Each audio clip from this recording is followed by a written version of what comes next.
अस्सलाम वालेकुम dear students. आज का टॉपिक है जी फाइंड कैरेक्टरिस्टिक्स, यानी जिसको उर्दू में खासा कहते हैं कि खासा मालूम करना। लॉग के अंदर सबसे इंपॉर्टेंट काम है जी खासा मालूम करना। खासा मालूम करना आ जाए तो अगले क्वेश्चन जो होते हैं वो निकालने आसान हो जाते हैं। तो characteristics is the integral part of the logarithm. ये लॉगरिथम का इंटीग्रल पार्ट होता है। इट कैन बी पॉजिटिव और नेगेटिव, ये मुस्बत भी हो सकता है और मनफी भी हो सकता है। तो दो एग्जांपल्स हैं हमारे पास, तो इनमें देखते हैं कि मुस्बत कैसे होता है और मनफी कैसे होता है। तो पहली एग्जांपल के अंदर देखें कि कैरेक्टरिस्टिक्स इस तरह होता है कि लेफ्ट साइड से पहला नॉन जीरो डिजिट जो होगा, यानी जो जीरो नहीं होगा, ठीक है। तो पहला नॉन जीरो डिजिट इसमें क्या है जी 5 है। यहाँ होगा 5 के बाद हवाले का मुकाम।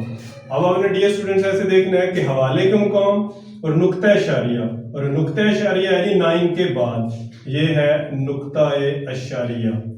नुक्ता इशारिया, अब नुक्ता इशारिया और हवाले के दरमियान जितने हिस्सों की तादाद होगी तो उसको बोलेंगे कैरेक्टरिस्टिक्स, यानी खासा। इसमें कितने हिस्से हैं जी, एक ही इसमें हिस्सा आता है ये 9, तो लिहाजा इसका खासा होगा +1, यानी कैरेक्टरिस्टिक्स इसका +1 होगा। अब ये +1 क्यों होगा, इसलिए होगा क्योंकि हवाले के मुकाम के दाएं जानब नुक्ता इशारिया आ रहा है, लिहाजा इसका खासा +1 होगा।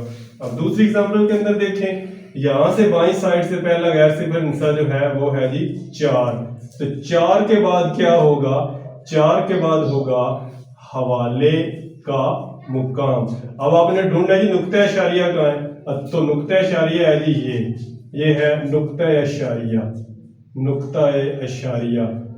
तो अब खासा इसका क्या बनेगा जी, अब नुक्ता इशारिया और हवाले के दरमियान आपने हिस्सों की तादाद देखनी है, तो वो कितनी है जी 1 2 3, तो लिहाजा इसका खासा होगा 3।